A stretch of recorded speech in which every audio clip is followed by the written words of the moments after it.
Co-presented by Amrit Noni, co-powered by AB Properties. Special partner, Attica Gold Company. ನಮಸ್ಕಾರ, ನಾನು ನವಿತಾ ಜೈನ್. ಜೈ ಹಿಂದ್ ಸಮ್ಮಾನ್ ನಮ್ಮ real hero ಸೈನಿಕರನ್ನ ಸ್ಮರಿಸುವ news 18 ನೆಟ್ವರ್ಕ್ನ ವಿಶೇಷ ಅಭಿಯಾನ. ಜೈ ಹಿಂದ್ ಸೀಸನ್ 2 ಅಲ್ಲಿ ನಾವು 1971ರ ವಿಜಯ ದಿವಸದ ಸುವರ್ಣ ಮಹೋತ್ಸವದ ಘಟನೆಗಳನ್ನ ಸ್ಮರಿಸ್ತೀವಿ. ಭಾರತದ ಶೌರ್ಯಕ್ಕೆ ಡಿಸೆಂಬರ್ 16ಕ್ಕೆ 50 ವರ್ಷಗಳಾಗ್ತಿದೆ. ಈ ಸುವರ್ಣ ಮಹೋತ್ಸವದ ಬಗ್ಗೆ ತಿಳಿಯೋಣ ಜೈ ಹಿಂದ್ ಸಮ್ಮಾನ್ನಲ್ಲಿ. ಜೈ ಹಿಂದ್ ಸಮ್ಮಾನ್ ಕಾರ್ಯಕ್ರಮದ ಪ್ರಾಯೋಜಕರು co-presented by Amrit Noni, co-powered by AB Properties, ಹಾಗೆಯೇ special partner Attica gold company.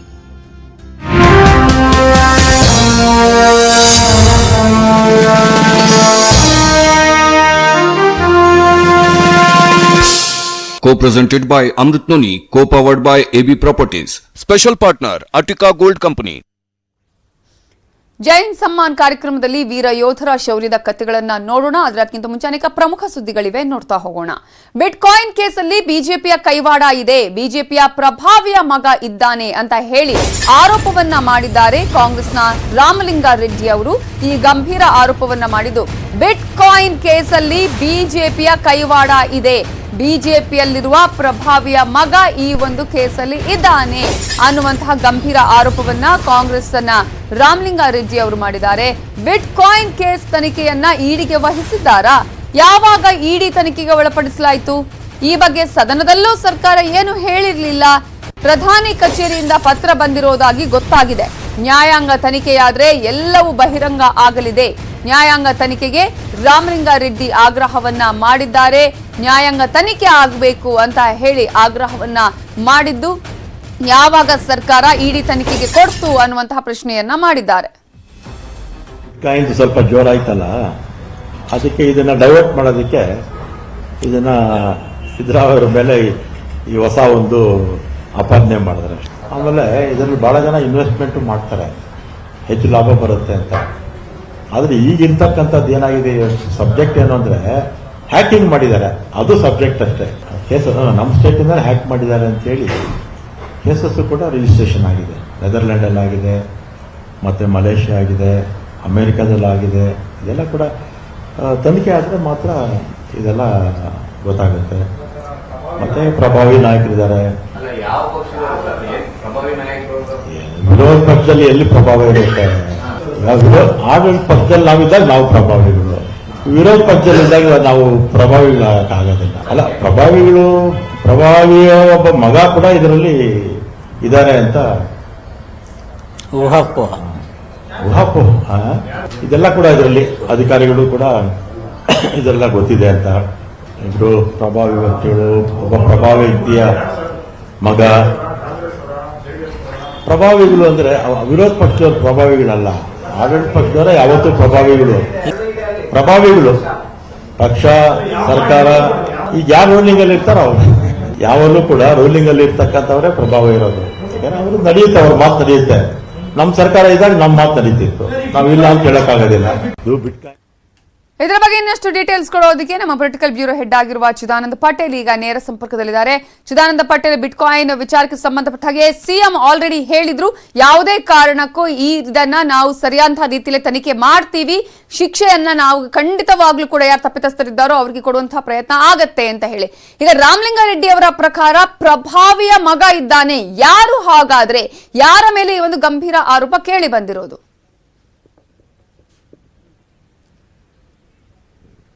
Navita Jain, bitcoin ಪ್ರಕರಣ ರಾಜ್ಯ ರಾಜಕೀಯದಲ್ಲಿ ಅಲ್ಲೋಲ ಕಲ್ಲೋಲ ಸೃಷ್ಟಿಸುವ ಸಾಧ್ಯತೆ ಬಹುತೇಕ ಹೆಚ್ಚಳವಾಗಿದೆ. ಯಾಕಂತ ಹೇಳಿದ್ರೆ ಈ ಬಿಟ್ಕಾಯಿನ್ ಪ್ರಕರಣದಲ್ಲಿ ಬಿಜೆಪಿ ನಾಯಕರು ಮತ್ತು ಮುಖಂಡರ ಪುತ್ರರು ಮತ್ತು ಬಿಜೆಪಿ ನಾಯಕರು ಇದ್ದಾರೆ ಅನ್ನೋದು ಈಗ ಸದ್ಯದಲ್ಲಿ ಈಗ ಅನುಮಾನ ಮೂಡ್ತಿರುವಂತದ್ದು. ಈಗಾಗಲೇ ವಿಪಕ್ಷ ನಾಯಕ ಸಿದ್ದರಾಮಯ್ಯವರು ಬಿಜೆಪಿಯ ಕರಾವಳಿ ಭಾಗದ ನಾಯಕರು ಮತ್ತು ಬೆಂಗಳೂರಿನ ನಾಯಕರು ಇದರಲ್ಲಿ ಇನ್ವಾಲ್ವ್ ಆಗಿದ್ದಾರೆ ಅಂತ ಹೇಳಿರುವಂತದ್ದು. ಯಾಕಂತ ಹೇಳಿದ್ರೆ ಬಿಟ್ಕಾಯಿನ್ಗೆ ಈಗಾಗಲೇ ದೇಶದಲ್ಲಿ ಯಾವುದೇ ರೀತಿ ಅದಕ್ಕೆ ಅನುಮತಿ ಇಲ್ಲ, ಸದ್ಯ ಯಾವುದೇ ವಿಚಾರದಲ್ಲಿ ಅನುಮತಿ ಇಲ್ಲ, ಅಂತದನ್ನ ನಿರ್ಬಂಧಿಸಲಾಗಿದೆ ಅಂತ ಅರ್ಥ. ಹಾಗಾಗಿ ನಿರ್ಬಂಧಿಸಲಾಗಿರ್ತಕ್ಕಂಥ ಬಿಟ್ಕಾಯಿನ್ ವ್ಯವಹಾರವನ್ನ ಬಿಜೆಪಿ ನಾಯಕರು ಡೈರೆಕ್ಟರ್ ಯಾರಾದರೂ ಮಾಡಿದಾರಾ ಅನ್ನೋದು ಕೂಡ ಅನುಮಾನಕ್ಕೆ ಕಾರಣವಾಗಿರುವುದು. ಮತ್ತೊಂದು ಕಡೆ ಕಾಂಗ್ರೆಸ್ನ ಪ್ರಭಾವಿ ನಾಯಕರು ಮತ್ತು ಮಾಜಿ ಬೆಂಗಳೂರಿನ ಶಾಸಕರೊಬ್ಬರ ಪುತ್ರ ಕೂಡ ಬಿಟ್ಕಾಯಿನ್ ಪ್ರಕರಣದ ಪ್ರಮುಖ ಹ್ಯಾಕರ್ ಆಗಿರತಕ್ಕಂಥ ಶ್ರೀಕೃಷ್ಣರವರ ಆತ್ಮೀಯ ಗೆಳೆಯ ಅಂತ ಕೂಡ ಹೇಳಲಾಗ್ತಿದೆ. ಆತ ಬೆಂಗಳೂರಿನ ಕಾಂಗ್ರೆಸ್ನ ಪ್ರಭಾವಿ ಶಾಸಕರ ಪುತ್ರ ಕೂಡ ಅವರ ಜೊತೆ ಸಂಪರ್ಕ ಹೊಂದಿದೆ ಎಂಬ ಮಾತು ಕೂಡ ಕೇಳಿ ಬರ್ತಿರುವಂತದ್ದು. ಇದರ ಬೆನ್ನಲ್ಲೇ ಇವತ್ತು ಮಾಜಿ ಗೃಹ ಸಚಿವರಾಗಿರ್ತಕ್ಕಂಥ ರಾಮಲಿಂಗಾರೆಡ್ಡಿ ಅವರು ಪ್ರಭಾವಿ ಮಗ ಎಂಬ ಮಾತನ್ನು ಹೇಳಿದ್ದಾರೆ. ಹಾಗಾದ್ರೆ ಪ್ರಭಾವಿ ಮಗ ಅಂದ್ರೆ ಯಾರು? ಬಿಜೆಪಿಯ ಯಾವುದಾದ್ರೂ ಸಚಿವರೊಬ್ಬರ ಪುತ್ರನ, ಅಥವಾ ಮುಖ್ಯಮಂತ್ರಿ ಪುತ್ರನ, ಅಥವಾ ಕಾಂಗ್ರೆಸ್ ನಾಯಕರ ಪುತ್ರನ, ಅಥವಾ ಬಿಜೆಪಿ ನಾಯಕರ ಪುತ್ರನ ಬಹಿರಂಗಗೊಳಿಸಬೇಕಾಗಿದೆ. ಈ ಒಂದು ರಾಮಲಿಂಗಾರೆಡ್ಡಿ ಆರೋಪಕ್ಕೆ ಸ್ವತಃ ಮುಖ್ಯಮಂತ್ರಿಗಳು ಉತ್ತರ ಕೊಡಬೇಕಾಗಿದೆ. ಹಾಗಾದ್ರೆ ಯಾವ ಸಚಿವರ ಅಥವಾ ಯಾವ ನಾಯಕರ ಪ್ರಭಾವಿ ಪುತ್ರ ಇದರಲ್ಲಿ ಇನ್ವಾಲ್ವ್ ಆಗಿದ್ದಾನೆ? ಯಾಕಂತ ಹೇಳಿದ್ರೆ ಈ ಬಿಟ್ಕಾಯಿನ್ ಪ್ರಕರಣದಲ್ಲಿ ಶ್ರೀಕೃಷ್ಣ ಜೊತೆ ಸಂಬಂಧ ಹೊಂದಿದಂತ ಅನೇಕರ ಹೆಸರುಗಳನ್ನು ಕೈ ಬಿಡಲಾಗಿದೆ ಅಂತ ಹೇಳಲಾಗ್ತದೆ. ಯಾಕಂತ ಹೇಳಿದ್ರೆ ಮೊನ್ನೆ ಅಷ್ಟೇ ನಫಿ ಅಹಮದ್ ಎಂಬ ಹೆಸರು ಕೂಡ ಕೇಳಿ ಬಂದಿರುವಂತದ್ದು. ಇದರ ಬೆನ್ನಲ್ಲೇ ಇದೀಗ ಹೇಮಂತ್ ಮುದ್ದಪ್ಪ ಎಂಬ ಹೆಸರು ಕೂಡ ಕೇಳಿ ಬಂದಿರುವಂತದ್ದು. ಹೇಮಂತ್ ಮುದ್ದಪ್ಪರವರನ್ನ ರಕ್ಷಣೆ ಮಾಡಲಿಗೋಸ್ಕರ ಪ್ರಭಾವಿಯೊಬ್ಬರ ಮಗ ಕೂಡ ಇದ್ರ ಜೊತೆ ಕೈ ಜೋಡಿಸ್ತಂತ ಹೇಳಲಾಗ್ತಿದೆ. ಯಾಕಂತ ಹೇಳಿದ್ರೆ ಶ್ರೀಕೃಷ್ಣರನ್ನ ಎಲ್ಲ ಒಂದ್ ಕಡೆ ಪೊಲೀಸರು ಬಂಧಿಸುವ ಮೊದಲೇ ಆತನನ್ನ ಮನವೊಲಿಸಿ ಪೊಲೀಸರಿಗೆ ಸರೆಂಡರ್ ಮಾಡುವ ಹೆಸರಿನಲ್ಲಿ ಹೇಮಂತ್ ಮುದ್ದಪ್ಪ ಮತ್ತು ಸುನೀಸ್ ಹೆಗ್ಡೆ ಎಂಬುವರು ಅವನನ್ನು ಕರೆದುಕೊಂಡು ಬಂದು ಬೆಂಗಳೂರಿನಲ್ಲಿ ಅನೇಕ ಹೋಟೆಲ್ಗಳನ್ನ ಆಕ್ಟ್ ಮಾಡಿದ್ದಾರೆ ಅಂತ ಹೇಳಲಾಗ್ತಿದೆ. ಈ ಪ್ರೊಕ್ಯೂರ್ಮೆಂಟ್ ಅನ್ನ ಆಕ್ಟ್ ಮಾಡಿರುವಂತದ್ದು ಮತ್ತು ಬಿಬಿಎಂಪಿಯ ಕೆಲವೊಂದು ಟೆಂಡರ್ ಗಳನ್ನ ಆಕ್ಟ್ ಮಾಡಿರುವಂತದ್ದು, ಜೊತೆಗೆ ಫೋಕರ್ ಅನ್ನ ಆಕ್ಟ್ ಮಾಡಿರುವಂತದ್ದು. ಹಾಗಾಗಿ ಎಲ್ಲ ಒಂದ್ ಕಡೆ ಇವರನ್ನ ರಕ್ಷಣೆ ಮಾಡಲಿಕ್ಕೆ ಎಲ್ಲ ಒಂದ್ ಕಡೆ ಪ್ರಭಾವಿ ಮಗ ಮುಂದಾದ್ನ ಹೇಮಂತ್ ಮುದ್ದಪ್ಪ ಮತ್ತು ಅನೇಕರನ್ನ ಎಲ್ಲ ಒಂದ್ ಕಡೆ ರಕ್ಷಣೆ ಮಾಡಲಿಕ್ಕೆ ರಾಜ್ಯದ ಪ್ರಭಾವಿ ವ್ಯಕ್ತಿಯ ರಾಜ್ಯವನ್ನು ಆಳ್ತಿರ್ತಕ್ಕಂಥ ಪ್ರಭಾವಿ ವ್ಯಕ್ತಿಯ ಮಗ ಇದರಲ್ಲಿ ಭಾಗಿದಾರಾದ್ನ. ಯಾಕಂತ ಹೇಳಿದ್ರೆ ಶ್ರೀಕೃಷ್ಣ ಮತ್ತು ಆತನ ಸಹಚರ ಇರತಕ್ಕಂಥ ಅನೇಕ ಗೆಳೆಯ ಯಾವುದು ಪ್ರಭಾವಿಯ ಮಗ ಅಂತ ಕೂಡ ಹೇಳಲಾಗ್ತಿದೆ. ಹಾಗಾಗಿ ಇವತ್ತು ರಾಮಲಿಂಗಾರೆಡ್ಡಿ ಅವರ ಪ್ರಭಾವಿಯ ಮಗ ಒಬ್ಬ ಇದರಲ್ಲಿ ಇನ್ವಾಲ್ವ್ ಆಗಿದ್ದಾನೆ ಅಂತ ಹೇಳ್ತಿರೋದು ನೋಡಿದ್ರೆ ಸ್ವತಃ ಮುಖ್ಯಮಂತ್ರಿಗಳು ಮತ್ತು ಗೃಹ ಸಚಿವರು ಯಾರು ಆ ಪ್ರಭಾವಿ ಮಗ? ಅವರು ಸಚಿವರ ಮಗನ, ಕಾಂಗ್ರೆಸ್ ನಾಯಕರ ಮಗನ, ಬಿಜೆಪಿ ನಾಯಕರ ಮಗನ, ಅಥವಾ ಮುಖ್ಯಮಂತ್ರಿ ಮಗನ ಅನ್ನೋದನ್ನ ಸ್ಪಷ್ಟಪಡಿಸಬೇಕಾಗಿದೆ. ಒಟ್ಟಾರೆ ಈ ಒಂದು ಅನುಮಾನಕ್ಕೆ ಸ್ವತಃ ಸರ್ಕಾರ ಸ್ಪಷ್ಟಪಡಿಸಬೇಕಾಗಿದೆ. Navita Jain. Thank you Chidan Patel ಡೀಟೇಲ್ಸ್ಗೆ.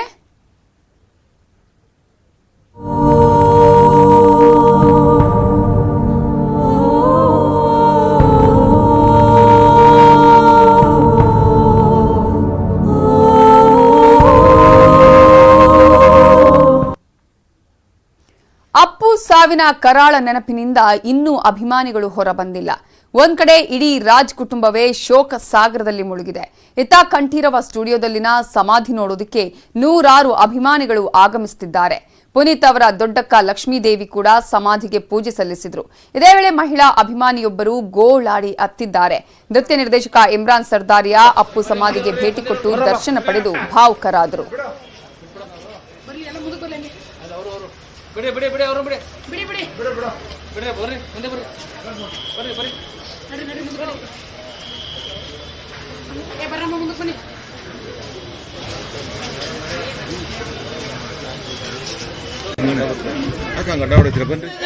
Body ಎಲ್ಲ ಸುಸ್ತು ಆಗ್ತದೆ, ನರ್ವಸ್ ಆಗ್ಬಿಟ್ಟಿದೆ ಸರ್. ಬಾಡಿ ಎಲ್ಲ ಇರಕ್ ಆಗ್ತಾ ಇಲ್ಲ ಸರ್. ಏನ್ ಮಾಡಕ್ಕೂ ಕೈ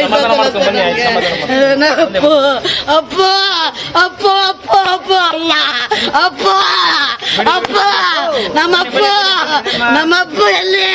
ನಮ್ಮಪ್ಪು ಎಲ್ಲಿ? ಅಪ್ಪು ತಂದೆಗೆ ತಕ್ಕ ಮಗ ಆಗಿ ಪ್ರಪಂಚಕ್ಕೆ ಇಂಥ ಮಗ ಎಲ್ಲೂ ಹುಟ್ಟಕ್ ಸಾಧ್ಯ ಇಲ್ಲ. ಅದು ಕರ್ನಾಟಕದಲ್ಲಿ ಮಾತ್ರ ಸಾಧ್ಯ. ನಮ್ಮಪ್ಪು ತರ ಯಾವ ಪ್ರಪಂಚದಲ್ಲೂ ಬರಲ್ಲ ಇಷ್ಟು ವಯಸ್ಸಿಗೆ.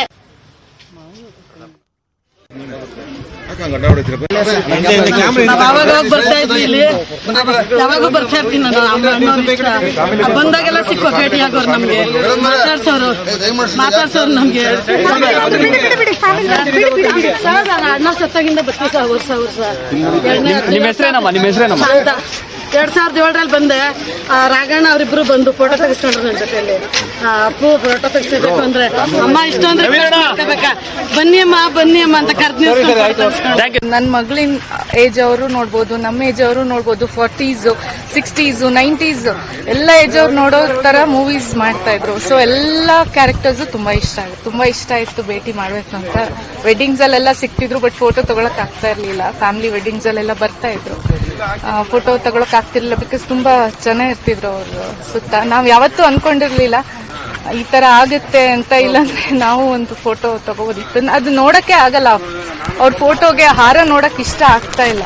ಅದಿನ್ನೂ ಎಕ್ಸೆಪ್ಟ್ ಮಾಡ್ಕೊಳಕ್ ಆಗ್ತಾ ಇಲ್ಲ. ಈಗ್ಲೂ ಅಷ್ಟೇ, ನೋಡಿದ್ರೆ ಏನೋ ಸಂವೇರ್ ಅವ್ರ ಸ್ಮೈಲ್ ನೋಡಿದ್ರೆ ಇನ್ನೂ ಇದಾರೆ ಅಂತಾನೆ ಅನ್ಸುತ್ತೆ. ನನ್ನ ಮಗಳಿನ ಏಜ್. ಬಹುಭಾಷಾ ನಟಿ ಪ್ರಿಯಾಮಣಿ ನಟ ಪುನೀತ್ ರಾಜ್ಕುಮಾರ್ ನಿವಾಸಕ್ಕೆ ಆಗಮಿಸಿ ಕುಟುಂಬಸ್ಥರಿಗೆ ಸಾಂತ್ವನ ಹೇಳಿದರು. ಇದೇ ವೇಳೆ ಶಿವಣ್ಣ ಮನೆಗೆ ನಟಿ ಗೀತಾ ಭೇಟಿ ಮಾಡಿ ಸಾಂತ್ವನ ಹೇಳಿದ್ದಾರೆ. ಈ ನಡುವೆ ಪುನೀತ್ ರಾಜ್ಕುಮಾರ್ ಮನೆಗೆ ಸಂಸದ ಉಮೇಶ್ ಜಾಧವ್ ಭೇಟಿ ಕೊಟ್ಟಿದ್ದಾರೆ. ಕುಟುಂಬಸ್ಥರಿಗೆ ಸಾಂತ್ವನ ಹೇಳಿದ್ದಾರೆ. ಸಂಸದ ಉಮೇಶ್ ಜಾಧವ್ ಹಾಗೂ ರಾಕ್ಲೈನ್ ವೆಂಕಟೇಶ್ ಕೂಡ ಶಿವಣ್ಣ ಮನೆಗೆ ಬಂದಿದ್ದಾರೆ.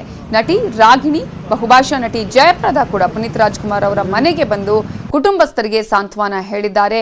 ಪ್ರತಿದಿನ ಒಂದೊಂದು ಕಡೆಯಿಂದ ಅಂದ್ರೆ ಟಾಲಿವುಡ್ ಆಗಿರ್ಬೋದು ಅಥವಾ ಕಾಲಿವುಡ್ನಿಂದ ಆಗಿರ್ಬೋದು, ಹೀಗೆ ಬೇರೆ ಬೇರೆ ಚಿತ್ರರಂಗದಿಂದ ಅನೇಕ ಗಣ್ಯರು ಆಗಮಿಸ್ತಾರೆ. ಕುಟುಂಬಸ್ಥರಿಗೆ ಸಾಂತ್ವನವನ್ನ ಹೇಳ್ತಾ ಇದ್ದಾರೆ, ಸಮಾಧಿಗೆ ನಮನವನ್ನ ಸಲ್ಲಿಸುತ್ತಿದ್ದಾರೆ. ಆದರೆ ಯಾರಿಗೂ ಕೂಡ ಅಪ್ಪು ಇಲ್ಲ ಅನ್ನೋದನ್ನ ಅರಗಿಸಿಕೊಳ್ಳೋದಕ್ಕೆ ಸಾಧ್ಯ ಆಗ್ತಾ ಇಲ್ಲ. ಅವರ ನಿವಾಸಕ್ಕೆ, ಪುನೀತ್ ರಾಜ್ಕುಮಾರ್ ಅವರ ನಿವಾಸಕ್ಕೆ ಬಂದು ಅವರ ಕುಟುಂಬಸ್ಥರಿಗೆ, ಶಿವಣ್ಣ ಅವರ ಮನೆಗೆ ಬಂದು ಅವರಿಗೂ ಕೂಡ ಸಾಂತ್ವನವನ್ನ ಹೇಳ್ತಾ ಇದ್ದಾರೆ. ನಟಿ ಗೀತಾ ಆಗಿರ್ಬೋದು, ಹಾಗೆಯೇ ಪ್ರಿಯಾಮಣಿ ಆಗಿರಬಹುದು, ಜಯಪ್ರದಾ ಅವರಾಗಿರಬಹುದು, ಹೀಗೆ ಎಲ್ಲರೂ ಕೂಡ ಆಗಮಿಸಿ ಮನೆಯವರಿಗೆ ಸಾಂತ್ವನವನ್ನ ಹೇಳ್ತಾ ಇದ್ದಾರೆ. ಯಾರಿಗೂ ಕೂಡ ಈ ಒಂದು ಸ್ಥಿತಿಯಲ್ಲಿ ನೋಡೋದಕ್ಕೆ ಸಾಧ್ಯನೇ ಇಲ್ಲ. ಇಂತಹ ಒಂದು ಸಿಚುವೇಶನ್ ಬರುತ್ತೆ, ಈ ಥರದ ದಿನದಲ್ಲಿ ನಾವೆಲ್ಲರೂ ಮಾತನಾಡಬೇಕಂತ ಪರಿಸ್ಥಿತಿ ಬರುತ್ತೆ ಅಂತ ಯಾರು ಅಂದ್ಕೊಂಡೇ ಇಲ್ಲ. ಈಗ ಅವರ ಕುಟುಂಬಸ್ಥರಿಗೆ ಸಾಂತ್ವನ ಹೇಳುವ ಕೆಲಸವನ್ನ ನಡೆಸಲಾಗ್ತಾ ಇದೆ. ಅನೇಕ ನಟ ನಟಿಯರು ಆಗಮಿಸಿ ಅವರ ಮನೆಯವರ ಹತ್ರ ಮಾತನಾಡ್ತಿದ್ದಾರೆ. ನಟಿ ರಾಗಿಣಿ ಆಗಿರ್ಬೋದು, ಪ್ರಿಯಾಮಣಿ ಆಗಿರಬಹುದು, ಅಥವಾ ಜಯಪ್ರದಾ ಆಗಿರಬಹುದು, ಗೀತಾ ಆಗಿರ್ಬೋದು, ಹೀಗೆ ಎಲ್ಲರೂ ಬಂದು ಶಿವಣ್ಣ ಅವರಿಗೆ ಆಗಿರ್ಬೋದು, ಅವರ ಮನೆಯವರಿಗಾಗಿರ್ಬೋದು, ಹಾಗೆಯೇ ಮತ್ತೊಂದು ಕಡೆ ಅಶ್ವಿನಿ ಅವರಿಗೂ ಕೂಡ ಸಾಂತ್ವನ ಹೇಳ್ತಿದ್ದಾರೆ.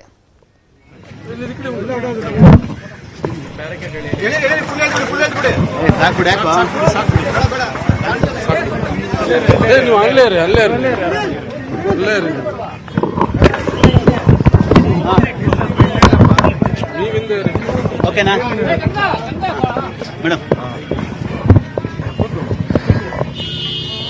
ತುಂಬಾ ಕಷ್ಟವಾಗಿದೆ. ಏನು ಈ ಥರ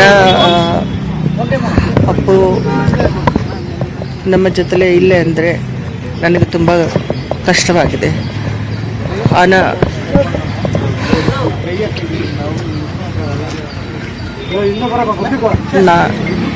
ఈ కుటుంబం అంటే నాకు చాలా ఇష్టం. ఏమంటే రాజ్ కుమార్ సార్, అమ్మ, అప్పాజీ ఎవరు, ఈ కుటుంబంలో నేను కూడా ఒక మెంబర్గా నేనున్నాను. ఈరోజు శివಣ್ಣ కష్టంలో, కుటుంబం అంత కష్టంలో ఉందంటే నేను తట్టుకోలేకపోతున్నాను. అప్పు ఈరోజు మనతో లేడు అంటే చాలా కష్టంగా ఉంది. ఎంతో గొప్ప నటుడుగా తను పేరు తెచ్చుకుని, ఎంతో గొప్ప వ్యక్తిగా తను పేరు తెచ్చుకున్నటువంటి అప్పు చిన్న వయసులోనే మన నుంచి వెళ్ళిపోవడం అనేది చాలా కష్టంగా ఉంది. I miss him so much. It's a great loss for everyone. నాకే కాదు, కుటుంబంలో అందరికీ కూడా ఎంతో కష్టంగా ఉంది. ఈ కష్టాల్లో కుటుంబానికి అందరూ ధైర్యం ఇవ్వాలని, ఆత్మకు శాంతి ఇవ్వాలని నేను మనస్ఫూర్తిగా కోరుతున్నాను. Thank you.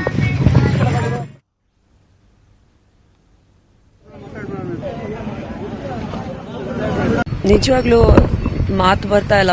ಎಷ್ಟು ಶಾಕಿಂಗ್ ಇದೆ ಅಂದರೆ ಎಲ್ರಿಗೂ ತುಂಬ ಬೇಜಾರಿಲ್ಲ, ಒಂದು ಪರ್ಸ್ನಲ್ ಲಾಸ್ ಆದಂಗೆ. ಪುನೀತ್ ಅವ್ರು ನಮ್ಮ ಜೊತೆ ಇಲ್ಲ, ಅದು ನಿಜವಾಗ್ಲೂ ಇನ್ನೂ ನಂಬಕ್ಕಾಗ್ತಾ ಇಲ್ಲ ನನಗೆ. ಬಿಕಾಸ್ ಅಷ್ಟು ನಗ್ನಗ್ತಾ ಇರುವಂಥ ಒಂದು ಪರ್ಸನ್, ಇಷ್ಟು ಪಾಸಿಟಿವ್ ಆಗಿರುವಂಥ ಒಂದು ಪರ್ಸನ್ ಸಡನ್ ಆಗಿ ಇಲ್ಲ ಅಂದರೆ it's a huge personal loss. And ನಿಜವಾಗ್ಲೂ ಆಲ್ ದ ಸ್ಟ್ರೆಂತ್ ಅಶ್ವಿನಿ ಮಾಗೆ, ಟು ದ ಕಿಡ್ಸ್. ಶಿವಣ್ಣಗೂ ಆ ಥರ ನೋಡೋಕ್ಕಾಗ್ತಾ ಇಲ್ಲ. ನಾವು ಈ ಒಂದು ಫ್ಯಾಮ್ಲಿನ ಯಾವತ್ತೂ ನಗ್ನಕ್ಕೊಂಡು ಎಲ್ರಿಗೂ ಪ್ರೋತ್ಸಾಹ ಮಾಡ್ತಾ ನೋಡಿದ್ವಿ. ನನಗೂ ಪರ್ಸ್ನಲ್ ಆಗಿ ಇಷ್ಟು ಪ್ರೋತ್ಸಾಹ ಮಾಡಿದ್ದಾರೆ ಪ್ರತಿಯೊಂದು ಸ್ಟೇಜಲ್ಲಿ ನನ್ನ ಲೈಫಲ್ಲಿ. ಸೊ ನಿಜವಾಗ್ಲೂ ಈ ಲಾಸ್ನ ನಾವು ಹೆಂಗೆ ರಿಪ್ಲೇಸ್ ಮಾಡಬೇಕು ಅಂತ ಯಾರಿಗೂ ಗೊತ್ತಿಲ್ಲ, ಆಗೋದೂ ಇಲ್ಲ. ಆ್ಯಂಡ್ ಜಸ್ಟ್ ಅವ್ರ ಫ್ಯಾಮಿಲಿಗೆ ಸ್ಟ್ರೆಂತ್ ಕೊಡಲಿ, ನಮ್ಮ ಇಂಡಸ್ಟ್ರಿಗೆ ಸ್ಟ್ರೆಂತ್ ಕೊಡಲಿ ದೇವರು ಅಂತ ಕೇಳ್ಕೊತೀನಿ. ಕಳೆದ ಬಾರಿ ಅಂದರೆ ಯಾವ ಮೀಟ್ ಮಾಡಿದಾಗಲ್ಲ ಪುನೀತ್ ಸರ್ ಜೊತೆ ಯಾವುದನ್ನ ಒಡನಾಟ? ಅವ್ರ ಜೊತೆ ವರ್ಕ್ ಮಾಡಿರಲಿಲ್ಲ ನಾನು, ಬಟ್ ಸಾಕಷ್ಟು ಫಂಕ್ಷನ್ಸಲ್ಲಿ, ಬ್ರ್ಯಾಂಡ್ಸಲ್ಲಿ ನಾವು ಕೆಲಸ ಮಾಡಿದ್ವಿ, ಜೊತೆಗೆ ಇಂಟರಾಕ್ಷನ್ಸ್ ಇತ್ತು. ಸೊ ಅದೆಲ್ಲ ನೆನೆಸ್ಕೊಂಡ್ರೆ ಅವ್ರ ವಿಷನ್ ಇಂಡಸ್ಟ್ರಿಗೋಸ್ಕರ ಮತ್ತು ಇಂಡಸ್ಟ್ರಿ ಫ್ಯೂಚರ್ಗೋಸ್ಕರ ಇಷ್ಟು ಚೆನ್ನಾಗಿತ್ತು, ಎಷ್ಟು ಯುನೀಕ್ ಆಗಿತ್ತು. ಸೊ ಆ ಥರ ಇನ್ನೊಬ್ರು ಪರ್ಸನ್ ಬರೋದು ಇಲ್ಲ ಆ್ಯಂಡ್ ಇರೋದು ಇಲ್ಲ. ಸೊ ಇಟ್ಸ್ ಎಕ್ಸ್ಟ್ರೀಮ್ಲಿ ಅಂದರೆ ಪ್ರತಿಯೊಬ್ರು ಪರ್ಸನ್ಗೆ ಒಂದು ಫ್ಯಾಮಿಲಿ ಮೆಂಬರ್ ಕಳ್ದಂಗೆ ಆ ಥರ ಒಂದು ಫೀಲಿಂಗ್ ಆಗಿದೆ ಈವಾಗ. ಆ್ಯಂಡ್ ಜಾಸ್ತಿ ಇಲ್ಲ. ಐ ಜಸ್ಟ್ ಹೋಪ್ ದ್ಯಾಟ್ ಅವ್ರು ಎಲ್ಲಿದ್ರು he smiling upon all of us. ನಾವೆಲ್ಲರೂ ಅವ್ರು ಮಾಡಿರೋದು ಒಳ್ಳೆ ಕೆಲಸಗಳಾಗಲಿ, ಅವ್ರು ಮಾಡಿರೋ ಸಿನಿಮಾಗಳಾಗಲಿ, ಐ ಥಿಂಕ್ ಅದರಿಂದ ನಾವು ಅವ್ರಿಗೆ ಒಳ್ಳೆ ಸಮಯದಿಂದ ನಾವು ನೆನೆಸ್ಕೋಬೇಕು. I think that is the only thing that would make him happy ಅನ್ಸುತ್ತೆ. ಸೋಮವಾರ ನಟ ಪುನೀತ್ ರಾಜ್ಕುಮಾರ್ ತಿಥಿ ಕಾರ್ಯ ನಡೆಯಲಿದ್ದು ವೈಕುಂಠ ಸಮಾರಾಧನೆಗೆ ಕೆಲ ರಾಜಕೀಯ ಗಣ್ಯರು, ಕುಟುಂಬಸ್ಥರು ಸೇರಿ ಆತ್ಮೀಯರಿಗೆ ಹಾಗೂ ಸಂಬಂಧಿಗಳಿಗೆ ಮಾತ್ರ ಆಹ್ವಾನ ನೀಡಲಾಗಿದೆ. ಕನ್ನಡ ಚಲನಚಿತ್ರರಂಗದ ಬಹುತೇಕ ಎಲ್ಲಾ ಕಲಾವಿದರು ಕಾರ್ಯಕ್ಕೆ ಬರುವ ಸಾಧ್ಯತೆ ಇದ್ದು, ಮನೆ ಬಳಿ ಹೆಚ್ಚು ಸಂಚಾರ ದಟ್ಟಣೆ ಆಗುವ ಸಾಧ್ಯತೆಯಿಂದ ಟ್ರಾಫಿಕ್ ಪೊಲೀಸರು ಎಲ್ಲಾ ಸಿದ್ಧತೆ ಮಾಡಿಕೊಳ್ತಿದ್ದಾರೆ. ಈಗಾಗಲೇ ಮನೆ ಬಳಿ ಶಾಮಿಯಾನ ಹಾಕಲಾಗುತ್ತಿದೆ. ಶಿವಣ್ಣ ಹಾಗೂ ರಾಘಣ್ಣ ಸೇರಿ ಕುಟುಂಬದವರೆಲ್ಲ ತಿಥಿ ಕಾರ್ಯದ ಬಗ್ಗೆ ಚರ್ಚೆಯನ್ನ ನಡೆಸಿದ್ದಾರೆ.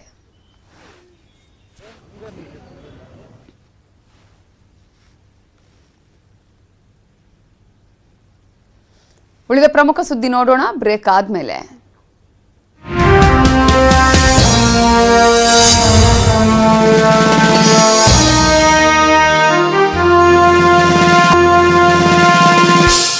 Co-presented by Amrit Noni. ಜೈ ಹಿಂದ್ ಸಮ್ಮಾನ್ ಕಾರ್ಯಕ್ರಮದಲ್ಲಿ ವೀರ ಯೋಧರ ಶೌರ್ಯದ ಕಥೆಗಳನ್ನು ನೋಡೋಕ್ಕಿಂತ ಮುಂಚೆ ಇನ್ನುಳಿದ ಪ್ರಮುಖ ಸುದ್ದಿಯನ್ನ ನೋಡೋಣ. ಅಪ್ಪು ಸಾಯುವ ಮುನ್ನಾ ದಿನ ವೈರಾಗ್ಯದ ಮಾತುಗಳನ್ನಾಡಿದ್ರು ಅಂತ ನಟ ರಮೇಶ್ ಅರವಿಂದ್ ಭಾವುಕರಾಗಿದ್ದಾರೆ. ಕಾರ್ಯಕ್ರಮವೊಂದರಲ್ಲಿ ಮಾತನಾಡಿದ ರಮೇಶ್ ಅರವಿಂದ್, ಅಪ್ಪು ಕೊನೆಯದಾಗಿ ನನ್ನ ಬಳಿ ಮಾತನಾಡಿದ್ರು. ಆಗ ಬುದ್ಧ, ಬೆಳಕು, ಕತ್ತಲು, ವೈರಾಗ್ಯದ ಬಗ್ಗೆ ಮಾತನಾಡಿದ್ರು ಅಂದಿದ್ದಾರೆ. ಬೆಳಕು ಹೋದ್ಮೇಲೆ ಕತ್ತಲು ಬರ್ಬೇಕಲ್ವಾ ಸರ್, ಅದೇ ಜೀವನ ಅಂತ ಹೇಳಿದ್ರಂತೆ ಅಪ್ಪು. ಇದಾಗಿ ಮಾರನೇ ದಿನ ನಾವೆಲ್ಲ ಪ್ರೀತಿಸುವ ಅಪ್ಪನ್ನ ಕಳ್ಕೊಳ್ತೀವಿ ಅಂದ್ರೆ ನಂಬೋಕೆ ಸಾಧ್ಯವಾಗ್ತಿಲ್ಲ ಅಂತ ರಮೇಶ್ ಅಪ್ಪುವನ್ನ ನೆನಪು ಮಾಡಿಕೊಂಡ್ರು. ಕಣ್ಣಲ್ಲಿ ಕಣ್ಣಿಟ್ಟು 2 ಗಂಟೆ ಮಾತನಾಡಿದ ವ್ಯಕ್ತಿ ಮುಂದಿನ ದಿನವೇ ಆ ಕಣ್ಣನ್ನೇ ದಾನವಾಗಿ ಕೊಡ್ತಾರೆ ಅಂದ್ರೆ ಊಹೆ ಮಾಡೋಕ್ ಸಾಧ್ಯನಾ? ಇನ್ನೊಬ್ಬ ಡ್ಯಾನ್ಸರ್ ಬರಬಹುದು, ಮತ್ತೊಬ್ಬ ಫೈಟರ್ ಬರಬಹುದು, ಆದರೆ ಅಪ್ಪು ಜಾಗವನ್ನ ತುಂಬೋದು ತುಂಬಾ ಕಷ್ಟ. ಆ ಶೂನ್ಯ ಹಾಗೇ ಇರುತ್ತೆ. ಈಗ ಉಳಿದಿರೋದು ಅಪ್ಪು ಸಿಹಿ ನೆನಪುಗಳು ಮಾತ್ರ ಅಂತ ಹೇಳಿ ರಮೇಶ್ ಅರವಿಂದ್ ಭಾವುಕರಾಗಿ ಮಾತನಾಡಿದ್ರು. ಅದಕ್ಕೆ ಪ್ರೀವಿಯಸ್ ಡೇ ಗುರುಕರನ್ ಮನೇಲಿ ಊಟ ಕರೆದಿದ್ರು ಗುರು. ನಾನು, ಅಪ್ಪು, ನನ್ನ ಹೆಂಡತಿ ಅರ್ಚನಾ, ಅವ್ರ ಹೆಂಡತಿ ಅಶ್ವಿನಿ ಒಂದು ಕಾರ್ನಲ್ಲಿ ಕೂತ್ಕೊಂಡಿದ್ವಿ. 2 ಗಂಟೆ ಕಾಲ ಇವ್ರ ಜೊತೆ ನಾನು ಮಾತಾಡಿದ್ದೀನಿ. ಇಷ್ಟು ದಿನ ಅಪ್ಪು ಜೊತೆ ಮಾತಾಡಿದ್ದೀನಿ, ಎಲ್ಲೆಲ್ಲೋ ಮಾತಾಡಿದ್ದೀನಿ. ಬಟ್ ಅವತ್ತು ಕನೆಕ್ಟ್ ಮಾಡಿದ್ರೆ ನಾವು ಆ ತರ ಒಂದು ಕನೆಕ್ಷನ್ ಕಣ್ಣಲ್ಲಿ ಕಣ್ಣಿಟ್ಟು 2 hours ಮಾಡಿದ್ದ ವ್ಯಕ್ತಿ ಮುಂದಿನ ದಿನ ಆ ಕಣ್ಣನ್ನೇ ದಾನವಾಗಿ ಕೊಡ್ತಾರೆ ಅನ್ನೋದು ಕ್ಯಾನ್ ಯು ಬಿಲೀವ್? ಸೊ ಈ ಸಡನ್ನೆಸ್ ಇದೆಯಲ್ಲ ಸರ್, ಒಂದು ಅವ್ರ ವಯಸ್ಸು 46 ವಯಸ್ಸು, ಇನ್ನೊಂದು ಸಡನ್ ಆಗಿ ನನ್ನ ನೈಟ್ ನೋಡಿದ್ದೀನಿ ಅಷ್ಟು ಜನ ಮಾತಾಡಿ ಅಣ್ಣ ಮಾತಾಡೋ ವಿಷಯಗಳು ನೀವು ಕೇಳ್ಬಿಟ್ರೆ ಕೆಲವರ ನನಗೆ ಈಗ ಅನ್ಸುತ್ತೆ ಇದೆಲ್ಲ ಏನ್ ಕೋಇನ್ಸಿಡೆನ್ಸ್ ನಾನು ಆ ತರ ಕಲ್ಪಿಸ್ಕೊಳ್ತಿದ್ದೀರಾ. ಅವತ್ ಒಂದು ಊಟದ ವೇಳೆ ಅಂದ್ಮೇಲೆ ಪಾರ್ಟಿ ಅಂದ್ಮೇಲೆ ಬೇರೆ ಬೇರೆ ವಿಷಯಗಳು ಮಾತಾಡ್ತೀವ, ಏನೋ IPL ಬಗ್ಗೆ ಮಾತಾಡ್ತೀವಿ, ಅದು ಫಿಲ್ಮ್ ಬಗ್ಗೆ ಮಾತಾಡ್ತೀವಿ. ದಿಢೀರಂತ ಏನೋ ಮಾತಾಡಿದ್ವಿ ನಾವು. ನಾನು ಇಲ್ಲಿ ಕೂತಿದ್ದೀನಿ, ಅಪ್ಪು ಇಲ್ಲಿ, ನಾನು ಅಪ್ಪು ಮಾತಾಡ್ತಿದ್ವಿ. ಅನಿರುದ್ಧ ಬೇರೆ ಅಲ್ಲಿ ಸೇರ್ಕೊಂಡ್ರು ಆ ಟೈಮಲ್ಲಿ. ನಾನು ಅಪ್ಪು ಹೇಳ್ತಾ ಇದ್ದೀನಿ, ಅಪ್ಪು ಬುದ್ಧ ಒಂದ್ ಕಡೆ ಹೇಳ್ತಾನೆ, ನಾವು ಜೀವನದಲ್ಲಿ ತುಂಬಾ ಇಷ್ಟಪಡುವ ಎಲ್ಲಾ ವಿಷಯಗಳನ್ನು ಒಂದಲ್ಲ ಒಂದಿನ ಕಳ್ಕೊಳ್ಳೇಬೇಕಾಗತ್ತೆ. ನನ್ ಕೂದಲು ತುಂಬಾ ಇಷ್ಟ ಅಲ್ಲ, ಅದೊಂದಿನ ಬಿಡುತ್ತೆ ಕಣೋ. ಹಲ್ಲಂದ್ರೆ ಇಷ್ಟ ಅಲ್ಲ, ಅದು ಬಿಡುತ್ತೆ ಕಣೋ. ನೀನ್ ಯೌವನ ಅಂದ್ರೆ ಸಂಭ್ರಮ ಪಡ್ತೀವಲ್ಲ ಕಣ, ಅವಲ್ಲ ಮುಪ್ಪು ಕಾಲಿಂಗ್ ನೋಡಿ ಕಾಯ್ತಾ ಇದೆ ಕಣೋ ಅಂತ ಬುದ್ಧ ಹೇಳಿದಾನೆ. ಎಂತ ಮಾತು ಅಪ್ಪು ಅಂತ. ಅಪ್ಪು ಹೇಳಿದ್ರು, ಹೌದು ಸರ್, ಬೆಳಕ್ ಹೋದ್ಮೇಲೆ ರಾತ್ರಿ ಬರ್ಲೇಬೇಕಲ್ಲ ಸರ್, ಅದೇನು ಸರ್ ಜೀವನ ಅಂತ ಹೇಳಿದ್ರು. ಅನಿರುದ್ದು ಇದೇನು ಸರ್ ವೈರಾಗ್ಯ ಅನ್ನೋದು, ಈ ತರ ಎಲ್ಲ ಮಾತಾಡಿದೀವಿ. ಅದ್ರ ನೆಕ್ಸ್ಟ್ ಡೇ ನಾವು ಅಷ್ಟು ಪ್ರೀತಿಸುವಂತ ಅಪ್ಪುನೇ ನಾವು ಕಳ್ಕೊಳ್ತೀವಿ ಅಂದ್ರೆ, ಆಮೇಲೆ ನನಗೆ ಈ 1 ವಾರದಿಂದ ಟಿವಿ ನೋಡ್ತಾ ಇದ್ದಾರೆ ಸರ್, ಇದೆಲ್ಲ ನೋಡ್ತಾ ಇದ್ದಾಗ ಅನಿಸುತ್ತೆ, ಯಾಕಪ್ಪ ನಾವೆಲ್ಲ ಮನಸ್ಸೋತ್ವಿ, ಎಲ್ರು ಮನಸ್ಸೋತ್ವಲ್ಲಪ್ಪ, ಯಾಕಪ್ಪ ಮನಸ್ಸೋತ್ವಿ, ಸ್ಟಡಿ ಮಾಡ್ಬೇಕಲ್ಲಪ್ಪ. ಆಗ DVJ ಅವ್ರು ಹೇಳಿದ ನೆನಪಾಗುತ್ತೆ. DVJ ಅವ್ರು ಹೇಳ್ತಾರೆ, ಈ ಹುಲ್ಲಿದೆಯಲ್ಲ, ಈ ಎಲೆ ಇದೆಯಲ್ಲ, ಇಷ್ಟು ಹಸಿರಾಗಿದೆಯಲ್ಲಪ್ಪ, ಈ ಹಸಿರು ಕಾರಣ ಏನು? ಅದ್ರ ಮೇಲೆ ಬೀಳೋ ಬೆಳಕ, ಆ ಮಣ್ಣ, ಆ ನೀರ, ಆ ಗಾಳಿನ ಅಥವಾ ನೀನ ಅಂತ. ಅಂದ್ರೆ ನೀವು ಮೆಚ್ಚುವಂತ ಒಂದು ವಿಷಯಕ್ಕೆ ಒಂದೇ ಒಂದು ಕಾರಣ ಇರಕ್ ಸಾಧ್ಯನೇ ಇಲ್ಲ ಸರ್. ಬೇರೆ ಬೇರೆ ವಿಷಯಗಳು, ಬೇರೆ ಬೇರೆ ಅಂಶಗಳು ಸೇರಿ ಒಂದು ಅದ್ಭುತ ಆಗುತ್ತೆ. ಅದೇ ಅಪ್ಪು ಆಗಿತ್ತು. ಒಂದ್ ಕಡೆ ಅವ್ರ ಡ್ಯಾನ್ಸು, ಒಂದ್ ಕಡೆ ಅವ್ರ ಫೈಟು, ಒಂದ್ ಕಡೆ ಅವರ ಫ್ಯಾಮಿಲಿ ಸೆಂಟಿಮೆಂಟ್, ಒಂದ್ ಕಡೆ ಅವರ ಮನತನ, ಒಂದ್ ಕಡೆ ಅವರ ವಿನಯ, ಒಂದ್ ಕಡೆ ಅವರ ಸರಳತೆ, ಎಲ್ಲವೂ ಸೇರಿ ಅಪ್ಪು ಆಗೋಯ್ತು. ನಾಳೆ ಇನ್ನೊಬ್ಬ ಡ್ಯಾನ್ಸರ್ ಬರ್ಬೋದು, ನಾಳೆ ಇನ್ನೊಬ್ಬ ಫೈಟರ್ ಬರ್ಬೋದು, ನಾಳೆ ಇನ್ನೊಬ್ಬ ಸ್ಟಾರ್ ಬರ್ಬೋದು. ಆದ್ರೆ ಎಲ್ಲರೂ ಒಂದೇ ವ್ಯಕ್ತಿಯಲ್ಲಿ ಸಿಗೋದು ಬಹಳ ಕಷ್ಟ ಇದೆ. ಈ ಅಪ್ಪು ಬಿಟ್ಟು ಜಾಗವನ್ನ ತುಂಬೋದು ಬಹಳ ಕಷ್ಟ ಇದೆ. ಆ ಶೂನ್ಯ ಹಾಗೆ ಇರುತ್ತೆ ಅನ್ನೋದೇ ಸತ್ಯ. ಈಗ ಉಳಿದಿರೋದು ಆ ನೆನಪುಗಳು, ಆ ನೆನಪುಗಳನ್ನ ಸಂಭ್ರಮಿಸಬೇಕು. That's all it is. So ಅವರ ನಗು ಇದೆ ಹೇಳಿದ್ವಿ ನಾವು, ಪ್ರೀತಿಯ ಅಪ್ಪುವಿನ ಸಿಹಿ ನೆನಪುಗಳಿಗೆ ನಮ್ಮ ನಮನಗಳು ಅಂತ. ಕೊನೆಗೆ ಆ ನೆನಪುಗಳಿಗೆ ನಮನ. Thank you Appu, thank you. Appu ಸಾವಿಗೆ ಜಿಮ್ನ ವರ್ಕೌಟ್ ಕಾರಣ ಅಲ್ಲ ಅಂತ ನಟ ನೆನಪಿರಲಿ ಪ್ರೇಮ್ ಹೇಳಿದ್ದಾರೆ. ಮಂಡ್ಯದಲ್ಲಿ ಸಿನಿಮಾ ಪ್ರಮೋಷನ್ಗೆ ಹೋಗಿರುವ ಪ್ರೇಮ್ ಬಹುತೇಕ ನಗರಗಳಲ್ಲಿ ಜಿಮ್ 90% ಅಡ್ಮಿಷನ್ ಕಡಿಮೆಯಾಗಿದೆ. ಈ ರೀತಿಯಾಗಿ ಜಿಮ್ ಬಗ್ಗೆ ತಪ್ಪು ಕಲ್ಪನೆ ಸರಿಯಲ್ಲ ಅಂದಿದ್ದಾರೆ. ಕನ್ನಡ ಇಂಡಸ್ಟ್ರಿ ದೊಡ್ಡ ಆಸ್ತಿಯನ್ನು ಕಳ್ಕೊಂಡಿದೆ ಅಂತ ಅಪ್ಪು ನೆನೆದು ಭಾವುಕರಾದರು.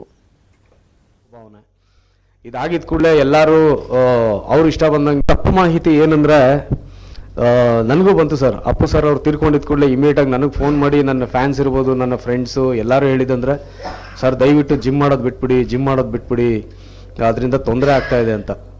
ಸರ್ ಜಿಮ್ ಅನ್ನೋದು ಜಿಮ್ಮಿಂದನೇ ಆಯಿತು ಅನ್ನೋದು ಖಂಡಿತವಾಗ್ಲೂ ತಪ್ಪು ಸರ್, ಅದು ತಪ್ಪು ಭಾವನೆ.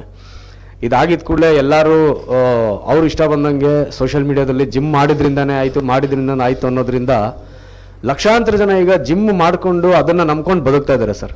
ಎಷ್ಟೋ ಜಿಮ್ಗಳಲ್ಲಿ 90% ಅಡ್ಮಿಷನ್ನೇ ಕಟ್ಟಾಗೋಗಿದೆ. ಈಗ ಒಂದೇನು ಹೇಳಕ್ಕೆ ಇಷ್ಟಪಡ್ತೀನಿ ಅಂದರೆ, ಯಾವುದು ಎಕ್ಸ್ಟ್ರೀಮ್ ಆಗಬಾರ್ದು ಅಷ್ಟೇ, ಬಟ್ ಅದರಿಂದನೇ ಸಾವಾಗುತ್ತೆ ಅನ್ನೋದು ನಾನು ಒಪ್ಕೊಳ್ಳಲ್ಲ ಸರ್ ಆ ವಿಚಾರನ. ಎಷ್ಟೋ ಜನ ಡೈರೆಕ್ಟರ್ಗಳು ಇವತ್ತು ಅವ್ರಿಗೋಸ್ಕರ ಕಥೆ ಮಾಡ್ಕೊಂಡಿದ್ದಾರೆ, 100 ಕಥೆಗಳು ಮಾಡ್ಕೊಂಡಿದ್ದು. ಪುನೀತ್ ರಾಜ್ಕುಮಾರ್ಗೆ ಕಥೆ ಅಂತ ಬರ್ಕೊಂಡ್ರು ಅಂತ ಸುಮಾರು ಜನ ಡೈರೆಕ್ಟರ್ಗಳಿದ್ದಾರೆ. ಸುಮಾರು ಜನ ಪ್ರೊಡ್ಯೂಸರ್ಗಳು ದುಡ್ಡಿಟ್ಕೊಂಡು ಪುನೀತ್ ರಾಜ್ಕುಮಾರ್ಗೆ ಒಂದು ಸಿನಿಮಾ ಮಾಡಬೇಕು ಅಂತ ಕಾಯ್ತಾ ಇರುವಂಥ ಪ್ರೊಡ್ಯೂಸರ್ಸ್ ಎಷ್ಟೋ ಜನ ಇದ್ದಾರೆ. ಅವ್ರ ಜೊತೆ ಸುಮ್ಮನೆ ಕೋ ಆರ್ಟಿಸ್ಟ್ ಆಗಿ ಮಾಡಿದ್ರೆ ಸಾಕು ಅಂತ ಇರುವಂಥ ಎಷ್ಟೋ ಜನ ಸಹ ಕಲಾವಿದರು ಇದ್ದಾರೆ, ಟೆಕ್ನಿಷಿಯನ್ಸ್ ಇದ್ದಾರೆ. ಈಗ ಇಂಡಸ್ಟ್ರಿ ಒಂದು ದೊಡ್ಡ ಆಸ್ತಿನ ನಾವು ಕಳ್ಕೊಂಡ್ಬಿಟ್ರಿ ಅನ್ಸುತ್ತೆ ಸರ್. ತಪ್ಪು ಮಾಹಿತಿ ಏನಂದ್ರೆ ನನಗೂ ಬಂತು ಸರ್. ಅಪ್ಪು ಸರ್ ಅವ್ರು ತೀರ್ಕೊಂಡಿದ್ದ ಕೂಡಲೇ ಇಮಿಡಿಯೇಟಾಗಿ ನನಗೆ ಫೋನ್ ಮಾಡಿ, ನನ್ನ ಫ್ಯಾನ್ಸ್ ಇರ್ಬೋದು, ನನ್ನ ಫ್ರೆಂಡ್ಸು ಎಲ್ಲರೂ ಹೇಳಿದಂದ್ರೆ, ಸರ್ ದಯವಿಟ್ಟು ಜಿಮ್ ಮಾಡೋದು ಬಿಟ್ಬಿಡಿ, ಅದರಿಂದ ತೊಂದರೆ ಆಗ್ತಾ ಇದೆ ಅಂತ. ಸರ್ ಜಿಮ್ ಅನ್ನೋದು ಜಿಮ್ಮಿಂದನೇ ಆಯಿತು ಅನ್ನೋದು ಖಂಡಿತವಾಗ್ಲೂ ತಪ್ಪು ಸರ್, ಅದು ತಪ್ಪು ಭಾವನೆ. ಇದಾಗಿದ ಕೂಡಲೇ ಎಲ್ಲರೂ ಅವ್ರು ಇಷ್ಟ ಬಂದಂಗೆ ಸೋಷಿಯಲ್ ಮೀಡಿಯಾದಲ್ಲಿ ಜಿಮ್ ಮಾಡಿದ್ರಿಂದಾನೇ ಆಯಿತು ಅನ್ನೋದ್ರಿಂದ ಲಕ್ಷಾಂತರ ಜನ ಈಗ ಜಿಮ್ ಮಾಡಿಕೊಂಡು ಅದನ್ನು ನಂಬ್ಕೊಂಡು ಬದುಕ್ತಾ ಇದ್ದಾರೆ ಸರ್. ಎಷ್ಟೋ ಜಿಮ್ಗಳಲ್ಲಿ 90% ಅಡ್ಮಿಷನ್ನೇ ಕಟ್ಟಾಗೋಗಿದೆ. ಈಗ ಒಂದೇನು ಹೇಳಕ್ಕೆ ಇಷ್ಟಪಡ್ತೀನಿ ಅಂದರೆ, ಯಾವುದು ಎಕ್ಸ್ಟ್ರೀಮ್ ಆಗಬಾರ್ದು ಅಷ್ಟೇ, ಬಟ್ ಅದರಿಂದನೇ ಸಾವಾಗುತ್ತೆ ಅನ್ನೋದು ನಾನು ಒಪ್ಕೊಳ್ಳಲ್ಲ ಸರ್ ಆ ವಿಚಾರನ. ಎಷ್ಟೋ ಜನ ಡೈರೆಕ್ಟರ್ಗಳು ಇವತ್ತು ಅವ್ರಿಗೋಸ್ಕರ ಕಥೆ ಮಾಡ್ಕೊಂಡಿದ್ದಾರೆ, 100 ಕಥೆಗಳು ಮಾಡ್ಕೊಂಡಿದ್ದು. ಪುನೀತ್ ರಾಜ್ಕುಮಾರ್ಗೆ ಕಥೆ ಅಂತ ಬರ್ಕೊಂಡ್ರು ಅಂತ ಸುಮಾರು ಜನ ಡೈರೆಕ್ಟರ್ಗಳಿದ್ದಾರೆ. ಸುಮಾರು ಜನ ಪ್ರೊಡ್ಯೂಸರ್ಗಳು ದುಡ್ಡಿಟ್ಕೊಂಡು ಪುನೀತ್ ರಾಜ್ಕುಮಾರ್ಗೆ ಒಂದು ಸಿನಿಮಾ ಮಾಡಬೇಕು ಅಂತ ಕಾಯ್ತಾ ಇರುವಂಥ ಪ್ರೊಡ್ಯೂಸರ್ಸ್ ಎಷ್ಟೋ ಜನ ಇದ್ದಾರೆ. ಅವ್ರ ಜೊತೆ ಸುಮ್ಮನೆ ಕೋ ಆರ್ಟಿಸ್ಟ್ ಆಗಿ ಮಾಡಿದ್ರೆ ಸಾಕು ಅಂತ ಇರುವಂಥ ಎಷ್ಟೋ ಜನ ಸಹ ಕಲಾವಿದರು ಇದ್ದಾರೆ, ಟೆಕ್ನಿಷಿಯನ್ಸ್ ಇದ್ದಾರೆ. ಈಗ ಇಂಡಸ್ಟ್ರಿ ಒಂದು ದೊಡ್ಡ ಆಸ್ತಿನ ನಾವು ಕಳ್ಕೊಂಡ್ಬಿಟ್ರಿ ಅನ್ಸುತ್ತೆ.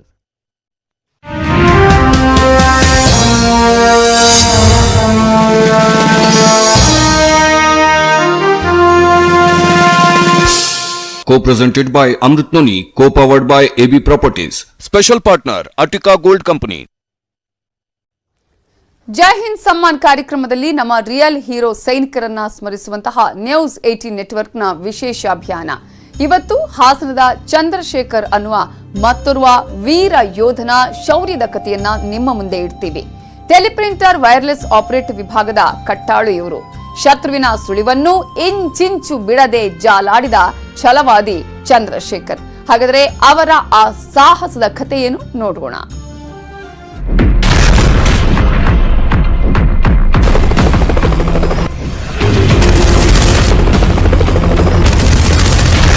ಇವರೇ ನೋಡಿ, ಹಾಸನ ಜಿಲ್ಲೆಯ ಅರಸೀಕೆರೆ ತಾಲೂಕಿನ ಬಾಣವಾರದ ವೀರ ಯೋಧ ಚಂದ್ರಶೇಖರ್. ಮೈಸೂರಿನಲ್ಲಿ ವಿದ್ಯಾಭ್ಯಾಸ, ಮೈಸೂರಿನಲ್ಲೇ ಆರ್ಮಿಗೆ ಆಯ್ಕೆ, ಸೇನೆಯ ಟೆಲಿಪ್ರಿಂಟರ್ ವೈರ್ಲೆಸ್ ಆಪರೇಟರ್ ವಿಭಾಗಕ್ಕೆ ನಿಯೋಜನೆಗೊಂಡರು. ಮಧ್ಯಪ್ರದೇಶದ ಜಬ್ಬಲ್ಪುರ್ನಲ್ಲಿ ತರಬೇತಿಯನ್ನ ಮುಗಿಸಿ ಜಲಂಧರ್ನಲ್ಲಿ ಕರ್ತವ್ಯ. ಶತ್ರು ತಂಡ ಎಲ್ಲಿದೆ, ಯಾವ ರೀತಿ, ಯಾವ ಕಡೆಯಿಂದ ದಾಳಿಯನ್ನ ಮಾಡಬಹುದು ಎಂಬ ಸೂಕ್ಷ್ಮತೆ ಅರಿತು ಆ ಮಾಹಿತಿಯನ್ನ ಸೇನೆಗೆ ರವಾನೆ ಮಾಡ್ತಿದ್ರು ಚಂದ್ರಶೇಖರ್. 15 ಅಕ್ಟೋಬರ್ 1965ರಲ್ಲಿ ಮೈಸೂರಿನಲ್ಲಿ ನಾನು ಆರ್ಮಿಗೆ ಜಾಯ್ನ್ ಆದೆ. Army having a different services, supplies, signals, signals means communication. Ordnance, they are providing this ammunition and the tanks and all these things. Fighting troops means infantry, artilleries. Artilleries is the mechanized troops. We have to provide the communication to the troops. So, main theme of the signals is to provide the communication to the troops and with the government and with the publics. And that I undergo training at Jabalpur. Initially, we are converted from civil to these military persons. Then they are given to the technical services, technical trainings. Bharat Pakistan ನಡುವೆ ಯುದ್ಧದ ಕಾರ್ಮೋಡ ಕವಿದಿತ್ತು. ಇದನ್ನ ಅರಿತ ಕೂಡಲೇ ಇವರನ್ನ China ಗಡಿಯ ನತುಲ್ ಎಂಬಲ್ಲಿಗೆ ನಿಯೋಜನೆ ಮಾಡಲಾಯಿತು.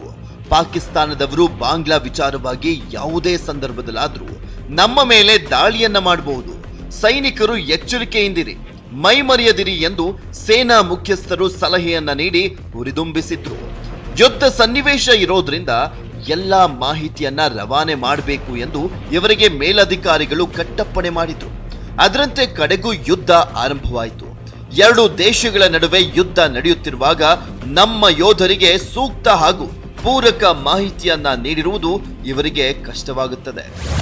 Eastern command general officer commanding JS Harwar ಮುಂದೆ ಸರೆಂಡರ್ ಆದರು ಅಂತ ಹೇಳ್ತಾರಲ್ಲ ಕಾರಣದ ಸರೆಂಡರ್ ಆಗಿ ಅದನ್ನ ಆಸ್ ಪರ್ ಜೆನೆವಾ ರೂಲ್ಸ್ ಪ್ರಕಾರ ಅವ್ರಿಗೆ ಟ್ರೀಟ್ ಮಾಡಿ ಅವ್ರನ್ನ ಒಂದು ಸಾರಿ ನಾವು ಡಿಕ್ಲೇರ್ ಮಾಡ್ಕೊಂಡ್ರೆ ಅವ್ರನ್ನ ಒಬ್ಬ ಸೋಲ್ಜರ್ ಹಂಗೆ ಟ್ರೀಟ್ ಮಾಡಬೇಕು. ಬಿಫೋರ್ ಡಿಕ್ಲೇರ್ ಮಾಡದೇ ಇದ್ದರೆ ಏನು ಬೇಕಾದ್ರೂ ಮಾಡ್ಬೋದು. ಡಿಕ್ಲೇರ್ ಮಾಡಿದ್ಮೇಲೆ ಅವರನ್ನ ಏನು ಗೌರವದಿಂದ ಕೊಡಬೇಕು ಆ ಗೌರವದಿಂದ ನೋಡಬೇಕು. ಆದರೆ ನಮ್ಮ ಇಂಡಿಯನ್ ಗೌರ್ಮೆಂಟ್ ಅವ್ರಿಗೆಲ್ಲ ನೋಡ್ಕೊಂಡು ಬಿಡಿಸ್ ಅವೆಲ್ಲ ಇದು ದೇಶ ಸೇವೆಯಲ್ಲಿ ಆ ಎನ್ವೈರ್ಮೆಂಟ್ ಇದೆಯಲ್ಲ ಬರಲ್ಲ. ಆಮೇಲೆ ಮುಂದಿನ ಲೈಫ್ ನಮಗೆ ಕಾಣ್ತಾ ಇರುತ್ತೆ ಸರ್. ನಾವು ಇಲ್ಲಿ ಹೋದ್ರೆ ನಾವು ಉಳಿಯಲ್ಲ ಅಂತನೂ ಕಾಣ್ತಾ ಇರುತ್ತೆ. ಆದ್ರೂ ಮಾಡಲೇಬೇಕು, ಮಾಡ್ತಾರೆ. ಚಂದ್ರಶೇಖರ್ ಇದ್ದ ಕೇಂದ್ರಗಳ ಮೇಲೂ ದಾಳಿ ನಡೆಯುತ್ತದೆ. ಅಲ್ಲಿಂದ ತಪ್ಪಿಸಿಕೊಂಡು ಬೇರೆ ಸೆಕ್ಟರ್ಗೆ ಹೋದ ಚಂದ್ರಶೇಖರ್ ಬೇರೊಂದು ಸೆಕ್ಟರ್ಗೆ ಹೋಗಿ ತಮ್ಮ ಕರ್ತವ್ಯ ಪರತೆಯನ್ನ ಮೆರೆಯುತ್ತಾರೆ. ಪಾಕಿಸ್ತಾನಿ ಸೈನಿಕರು ಹಡಗಿನಲ್ಲಿ ಶಸ್ತ್ರಾಸ್ತ್ರವನ್ನ ತುಂಬಿಕೊಂಡು ಬರ್ತಾ ಇರೋದನ್ನ ಅರಿತ ಚಂದ್ರಶೇಖರ್ ಭಾರತೀಯ ಸೇನೆಗೆ ಮಾಹಿತಿಯನ್ನ ರವಾನೆ ಮಾಡ್ತಾರೆ. ಕೂಡಲೇ ಎಚ್ಚೆತ್ತ ಭಾರತೀಯ ಸೈನಿಕರು ಪಾಕಿಸ್ತಾನದ ಶಸ್ತ್ರಾಸ್ತ್ರ ಹಡಗಿನ ಮೇಲೆ ದಾಳಿಯನ್ನ ಮಾಡಿ ಅದನ್ನ ಸಮುದ್ರದಲ್ಲೇ ನೀರು ಪಾಲಾಗುವಂತೆ ಮಾಡುತ್ತಾರೆ. ಇದರಿಂದ ಅವರ ಬಳಿ ಯಾವುದೇ ಶಸ್ತ್ರ, ಮದ್ದು, ಗುಂಡು ಇಲ್ಲದ ಕಾರಣ ಬರಿಗೈಯಾಗುತ್ತಾರೆ.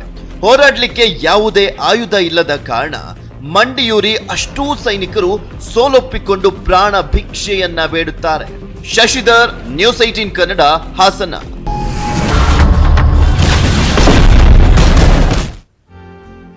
ನಿವೃತ್ತ ವೀರ ಯೋಧ ಚಂದ್ರಶೇಖರ್ ಅವರು ಆ ಸಂದರ್ಭದಲ್ಲಿ ಯಾವ ರೀತಿಯ ಶೌರ್ಯನ್ನ ಮೆರೆದ್ರು ಅನ್ನೋದನ್ನ ನೋಡಿದ್ವಲ್ಲ.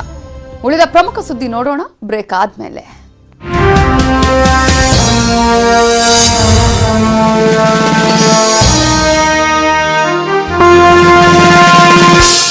Co-presented by Amrit Noni, co-powered by AB Properties. Special partner, Attica Gold Company. Maharashtra Covid ಆಸ್ಪತ್ರೆಯಲ್ಲಿ ಬೆಂಕಿ ದುರಂತ ಸಂಭವಿಸಿದ್ದು, ಬೆಂಕಿ ದುರಂತದಲ್ಲಿ 10 ಮಂದಿ ಸೋಂಕಿತರು ಸಾವನ್ನಪ್ಪಿದ್ದಾರೆ. ಮಹಾರಾಷ್ಟ್ರದ ಅಹಮದ್ನಗರ ಆಸ್ಪತ್ರೆಯಲ್ಲಿ ಘಟನೆ ನಡೆದಿದ್ದು, ಮಹಾರಾಷ್ಟ್ರದ ಕೋವಿಡ್ ಆಸ್ಪತ್ರೆಯಲ್ಲಿ ಬೆಂಕಿ ದುರಂತ ಸಂಭವಿಸಿದೆ. ಬೆಂಕಿ ದುರಂತದಲ್ಲಿ 10 ಮಂದಿ ಸೋಂಕಿತರು ಸಾವನ್ನಪ್ಪಿದ್ದಾರೆ. ಈಗ ಮಹಾರಾಷ್ಟ್ರದ ಅಹಮದ್ನಗರ ಆಸ್ಪತ್ರೆಯಲ್ಲಿ ಈ ಘಟನೆ ನಡೆದಿದ್ದು, ಬೆಂಕಿ ದುರಂತದಲ್ಲಿ 12 ಮಂದಿಗೆ ಗಂಭೀರ ಗಾಯ ಆಗಿದೆ. 10 ಮಂದಿ ಸಾವನ್ನಪ್ಪಿದ್ದಾರೆ. 4 ಅಗ್ನಿಶಾಮಕ ವಾಹನಗಳು ಬೆಂಕಿ ನಂದಿಸುವ ಕಾರ್ಯವನ್ನ ನಡೆಸಿದ್ದು, ದುರಂತದಲ್ಲಿ ಮಡಿದವರಿಗೆ ಪ್ರಧಾನಿ ಮೋದಿ ಸಂತಾಪವನ್ನ ಸೂಚಿಸಿದ್ದಾರೆ. ಆದರೆ ಸಾವಿನ ಸಂಖ್ಯೆ ಇನ್ನಷ್ಟು ಜಾಸ್ತಿಯಾಗುವ ಆತಂಕ ಈಗ ಇದೆ. ಮೃತರ ಕುಟುಂಬದವರಿಗೆ ಸರ್ಕಾರ ತಲಾ 5 ಲಕ್ಷ ಪರಿಹಾರವನ್ನ ಘೋಷಿಸಿದೆ. ಪ್ರಕರಣದ ತನಿಖೆಗೆ ಸರ್ಕಾರ ಆದೇಶವನ್ನ ಮಾಡಿದೆ. ಇದರ ಬಗ್ಗೆ ಇನ್ನಷ್ಟು ಡೀಟೇಲ್ಸ್ ಕೊಡೋದಕ್ಕೆ ನಮ್ಮ ರಿಪೋರ್ಟರ್ ಧರಣೇಶ್ ಬುಕನಕೆರೆ ಫೋನ್ ಸಂಪರ್ಕದಲ್ಲಿದ್ದಾರೆ. ಧರಣೇಶ್, ಒಂದು ರೀತಿಯಲ್ಲಿ ನೆನೆಸ್ಕೊಳ್ಳೋದಕ್ಕೂ ಸಾಧ್ಯ ಇಲ್ಲ, ಅಂತಹ ಒಂದು ಘಟನೆ ನಡೆದು ಹೋಗಿದೆ ಕೋವಿಡ್ ಹಾಸ್ಪಿಟಲ್ನಲ್ಲಿ ಅಂತ ಹೇಳಿ.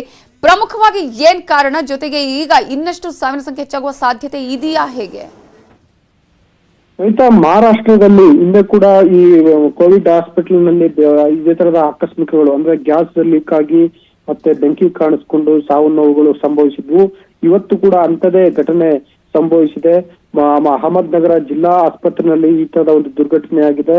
ಸದ್ಯಕ್ಕೆ 10 ಜನ ಈ ಒಂದು ದುರ್ಘಟನೆಯಿಂದ ಸತ್ತಿದ್ದಾರೆ ಅನ್ನುವಂತ ಮಾಹಿತಿಗಳು ಲಭ್ಯ ಆಗಿದಾವೆ. ಆದ್ರೆ ಈ ಸಾವಿನ ಸಂಖ್ಯೆ ಇನ್ನೂ ಹೆಚ್ಚಾಗ್ತವೆ ಎನ್ನುವಂತ ಮಾಹಿತಿಗಳು ಕೂಡ ಸಿಗ್ತಾ ಇದಾವೆ. ಯಾಕೆಂದ್ರೆ ಈಗ ಅಲ್ಲಿ ಗಂಭೀರ ಸ್ವರೂಪದಲ್ಲಿ ಗಾಯಗೊಂಡಿರುವಂತವರು ಅಂದ್ರೆ ಬೆಂಕಿಗೆ ತಗುಲಿ ಅದರ ಬೆಂಕಿಯ ಪ್ರಮಾಣ ಹೆಚ್ಚಿ ಅವರ ಗಂಭೀರ ಸ್ವರೂಪದ ಗಾಯಗಳಾಗಿದೆ. ಅವರ ಸ್ಥಿತಿ ಕೂಡ ಚಿಂತಾಜನಕವಾಗಿದೆ. ಹಾಗಾಗಿ ಈ ಸಾವಿನ ಸಂಖ್ಯೆ ಹೆಚ್ಚಾಗಬಹುದು ಎನ್ನುವಂತಹ ಮಾಹಿತಿಗಳು ಲಭ್ಯ ಆಗ್ತಿದಾವೆ. ಈ ಘಟನೆಗೆ ಸಂಬಂಧಪಟ್ಟಂತೆ ಈಗಾಗಲೇ ಪ್ರಧಾನಿ ನರೇಂದ್ರ ಮೋದಿ, ಮಹಾರಾಷ್ಟ್ರದ ಮುಖ್ಯಮಂತ್ರಿ ಉದ್ಧವ್ ಠಾಕ್ರೆ ಖಂಡನೆಯನ್ನ ವ್ಯಕ್ತಪಡಿಸಿದ್ದಾರೆ. ಮತ್ತು ಮಹಾರಾಷ್ಟ್ರದ ಉದ್ಧವ್ ಠಾಕ್ರೆ ಈ ಒಂದು ಘಟನೆಯಲ್ಲಿ ಆ ಸಂತ್ರಸ್ತರಿಗೆ ಅಂದ್ರೆ ತೀರ್ಕೊಂಡಂತ ಕುಟುಂಬಕ್ಕೆ ಪರಿಹಾರವನ್ನ ಕೊಡಲಾಗುವುದು ಅನ್ನುವಂತ ಮಾಹಿತಿಗಳನ್ನು ಕೂಡ ಹೇಳಿದ್ದಾರೆ. ಮತ್ತೆ ಈಗ ಅದನ್ನ ತನಿಖೆಗೂ ಕೂಡ ಆದೇಶವನ್ನ ಮಾಡಿದ್ದಾರೆ.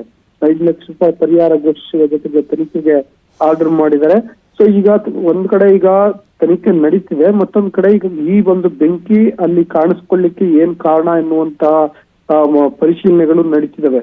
ಸದ್ಯಕ್ಕೆ ಸ್ಥಳಕ್ಕೆ 4 ಅಗ್ನಿಶಾಮಕ ಸ್ಥಳಗಳು ಬಂದು ಅಗ್ನಿಶಾಮಕ ವಾಹನಗಳು ಬಂದು ಮೊದಲಿಗೆ ಬೆಂಕಿ ನಂದಿಸುವ ಕೆಲಸವನ್ನ ಮಾಡಿದವೆ. ಅದು ಆಲ್ಮೋಸ್ಟ್ ಬೆಂಕಿ ನಂದಿಸ ಆಗಿದೆ. ಇಡೀ ಅಹಮದ್ ನಗರ ಜಿಲ್ಲಾ ಆಸ್ಪತ್ರೆ ಸಂಪೂರ್ಣವಾಗಿ ಈಗ ಹೊಗೆ ಮತ್ತೆ ಬೆಂಕಿ ಅಥವಾ ಮತ್ತಿತರ ಅಂದ್ರೆ ಅಲ್ಲಿ ಹೊಗೆಯಿಂದ ಬಂದಂತಹ ಧೂಳು ಇದೆಲ್ಲವೂ ಕೂಡ ತುಂಬಿಕೊಂಡಿದೆ. ಹಾಗಾಗಿ ಈಗ ಅಲ್ಲಿರುವಂತಹ ಇತರೆ ರೋಗಿಗಳನ್ನ ಬೇರೆ ಕಡೆಗೆ ಶಿಫ್ಟ್ ಮಾಡುವ ಕೆಲಸ ನಡೀತಿದೆ. ಮತ್ತೆ ಗಂಭೀರ ಸ್ವರೂಪದಲ್ಲಿ ಗಾಯಗೊಂಡಿದ್ದವ್ರಿಗೆ ಟ್ರೀಟ್ ಮಾಡುವಂತ ಕೆಲಸಗಳು ನಡೀತಿದಾವೆ ಸದ್ಯಕ್ಕೆ ಅಲ್ಲಿ. ನಮಿತಾ, ಥ್ಯಾಂಕ್ ಯು ಧರ್ನಿಶ್ ಡೀಟೇಲ್ಸ್ಗೆ. ಹಾಸನಾಂಬೆ ದೇಗುಲದ ಬಾಗಿಲನ್ನ ಮುಚ್ಚಲಾಗಿದೆ. ಮಧ್ಯಾಹ್ನ 1:05 ಹಾಸನಾಂಬೆಯ ಗರ್ಭಗುಡಿಯ ಬಾಗಿಲನ್ನ ಶಾಸ್ತ್ರೋಕ್ತವಾಗಿ ಮುಚ್ಚಲಾಗಿದೆ. ಜಿಲ್ಲಾ ಉಸ್ತುವಾರಿ ಸಚಿವ ಕೆ ಗೋಪಾಲಯ್ಯ, ಶಾಸಕ ಪ್ರೀತಂ ಗೌಡ, ಜಿಲ್ಲಾಧಿಕಾರಿ ಆರ್ ಗಿರೀಶ್ ಉಪಸ್ಥಿತಿಯಲ್ಲಿ ಅರ್ಚಕರು ಬಾಗಿಲನ್ನ ಮುಚ್ಚಿದ್ದಾರೆ. ವರ್ಷಕ್ಕೊಮ್ಮೆ ಮಾತ್ರ ದರ್ಶನ ಕೊಡುವ ಹಾಸನದ ಹಾಸನಾಂಬೆ ದೇವಿ ಮುಂದಿನ ವರ್ಷದವರೆಗೂ ಇನ್ನು ಮುಂದೆ ಆ ದೇಗುಲದ ಬಾಗಿಲು ತೆಗೆಯೋದಿಲ್ಲ, ಬಂದ್ ಆಗಲಿದೆ. ಈ ಹಿನ್ನೆಲೆಯಲ್ಲಿ ಶಾಸ್ತ್ರೋಕ್ತವಾಗಿ ಪೂಜೆ ಪುನಸ್ಕಾರಗಳನ್ನು ಮಾಡಿದ ನಂತರ ದೇಗುಲದ ಗರ್ಭಗುಡಿಯ ಬಾಗಿಲನ್ನ ಬಂದ್ ಮಾಡಲಾಗಿದೆ.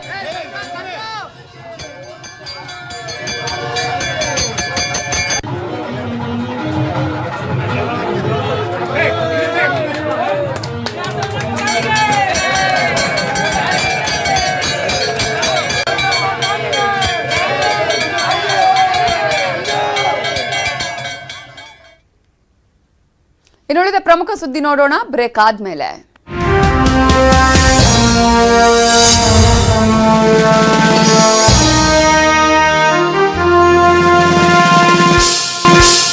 Co-presented by Amrit Noni, co-powered by AB Properties.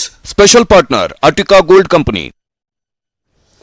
Vaccination ವಿಷಯದಲ್ಲಿ ಭಾರತವು ಶ್ಲಾಘನೀಯ ಕೆಲಸ ಮಾಡಿದೆ. ಇದುವರೆಗೂ 100 ಕೋಟಿಗೂ ಹೆಚ್ಚು ವ್ಯಾಕ್ಸಿನೇಷನ್ಗಳನ್ನು ನೀಡಲಾಗಿದೆ.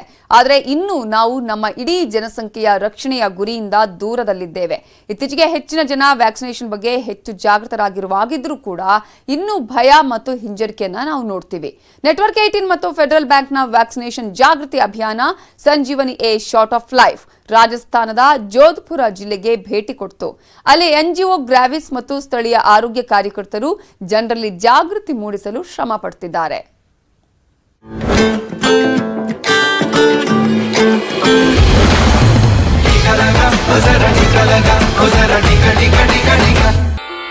ನೈನು ದೇವಿ ಮೃದು ಭಾಷಿ ಮತ್ತು ತುಂಬಾ ನಾಚಿಕೆ ಸ್ವಭಾವದವರು. 20 ವರ್ಷದ ನೈನು ತನ್ನ ಅತ್ತೆಯ ಮುಂದೆ ಮಾತನಾಡುವುದು ತೀರಾ ಅಪರೂಪ. 6 ತಿಂಗಳ ಗರ್ಭಿಣಿ ಮಹಿಳೆ ಲಸಿಕೆ ಹಾಕ್ಲಿಕ್ಕೆ ನಿರಾಕರಿಸಿದ್ರು. ಲಸಿಕೆ ಹಾಕದಿರ್ಲಿಕ್ಕೆ ಅವರು ಈ ಕಾರಣ ಹೇಳ್ತಾರೆ. कोविड के बारे में आप तो जानते ही हो कि कोरोना क्या है, जानते तो हो। बीमारी होती थे, टीका क्यों लगाओ? डर क्यों लगे? नहीं लगाया, मन डर नहीं लगे। किस चीज का डर लगता है आपको? बुखार आने का। बुखार ऐसे ही आ जाता, आप क्या करोगे? आप है ना गर्भवती हो तो आपके पेट में 2 जान है, एक बच्चे की और एक अपनी, तो आपको तो जरूर टीका लगाना है, क्योंकि आपको संतुलित भोजन के साथ साथ टीकों के साथ साथ आपको कोविड का भी टीका जरूर लगाना है. ರಾಜಸ್ಥಾನದ ಮರುಭೂಮಿ ಪ್ರದೇಶದ ಈ ಜಿಲ್ಲೆಯಲ್ಲಿ ಗ್ರಾಮೀಣ ವಿಕಾಸ ವಿಜ್ಞಾನ್ ಸಮಿತಾ ಅನ್ನೋ ಎನ್ಜಿಒ ಒಂದು ಜನರಲ್ಲಿ ಜಾಗೃತಿ ಮೂಡಿಸುವಂತ ಕೆಲಸವನ್ನ ಮಾಡ್ತಾ ಇದೆ. मैं आपको समझाया, आप टीका लेंगे अभी? ಕೆಲವೇ ಮನೆಗಳ ದೂರದಲ್ಲಿರುವಂತ ಇಂದಿರಾ ದೇವಿ ಕೂಡ ಇನ್ನೂ ಲಸಿಕೆಯನ್ನ ಹಾಕಿಸಿಕೊಂಡಿಲ್ಲ. ಕೋವಿಡ್ ಚಿಕಿತ್ಸೆಗೆ ಮನೆ ಮದ್ದುಗಳು ಸಾಕು ಅನ್ನುವಂಥದ್ದು ಅವರ ನಂಬಿಕೆ. घरेलू उपचार बताइए हमें. बकरे का मीट खाता हूँ, हाँ. सब्जी बना के खाता हूँ, हाँ. और जिम लेता हूँ, हाँ. और उसके बाद के मैं रजाई ओढ़ के सो जाता हूँ, हाँ. उसके बाद में पसीना होता है, हाँ. क्या हो जाता है. इससे करना सही हो जाएगा? आपको विश्वास है कि इससे हम ठीक हो जाएंगे? इसके ठीक नहीं है तो ठीक कैसे रहेंगे. अच्छा, पहले आप अपना ये घरेलू उपचार करोगे. हाँ. NGO ಸದಸ್ಯರು ಹಾಗೋ ಹೀಗೋ ಇಂದಿರಾಗೆ ಲಸಿಕೆಯ ಮಹತ್ವವನ್ನ ಮನವರಿಕೆ ಮಾಡಿದ್ರು. ಕೋವಿಡ್ ಒಂದು ಹೊಸ ರೋಗ ಮತ್ತು ಅದಕ್ಕೆ ಯಾವುದೇ ಮನೆಮದ್ದು ಕೆಲಸ ಮಾಡೋದಿಲ್ಲ ಅನ್ನೋದನ್ನ ತಿಳಿ ಹೇಳಿದ್ರು. ಇಂದಿರಾ ಅವರನ್ನ ತಕ್ಷಣ ಲಸಿಕಾ ಕೇಂದ್ರಕ್ಕೆ ಕರೆದೊಯ್ಯಲಾಯಿತು. लोगों को समझाना भी जरूरी है और बातचीत करने भी जरूरी है. हमेशा यही प्रयास रहता है ग्रेविस के कार्यकर्ताओं का कि लोगों को तक ये वैक्सीनेशन सुविधा पहुंचे और लोग इसका फायदा लें.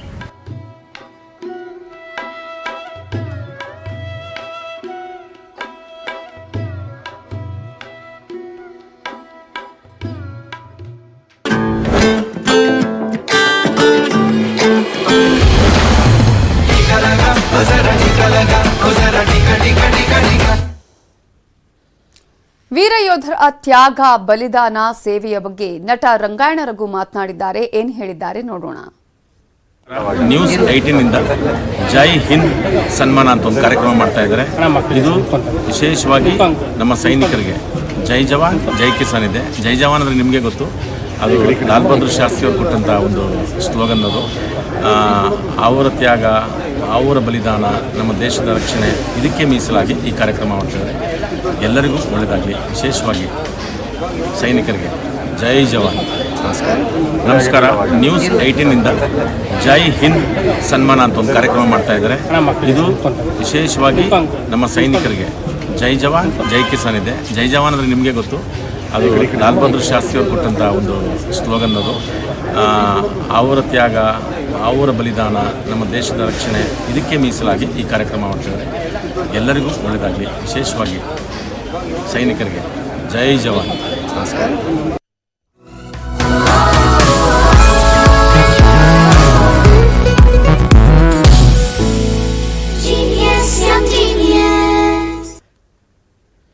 ಕಳೆದ ವರ್ಷ ನ್ಯೂಸ್ 18 ಹಾಗೂ ಬೈಜೂಸ್ ಸೇರಿ ಯಂಗ್ ಜೀನಿಯಸ್ ಅನ್ನುವ ವಿಶೇಷ ಅಭಿಯಾನ ಮಾಡಿತ್ತು. ದೇಶದಾದ್ಯಂತ ಮಕ್ಕಳ ಪ್ರತಿಭೆ ಅನಾವರಣ ಮಾಡೋದಿಕ್ಕೆ ವೇದಿಕೆ ಕಲ್ಪಿಸಿಕೊಟ್ಟಿತ್ತು.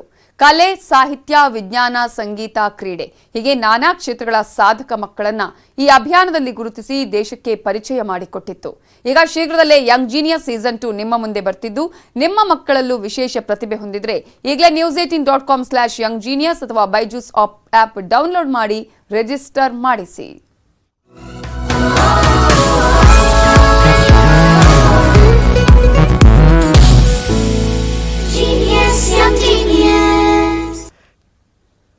ಇವಿಷ್ಟು ಈ ಹೊತ್ತಿನ ಪ್ರಮುಖ ಸುದ್ದಿ. ನೋಡ್ತಾ ಇರಿ ನ್ಯೂಸ್ 18 ಕನ್ನಡ. ಜಾಲ ನಮ್ಮದು, ಬಲ ನಿಮ್ಮದು.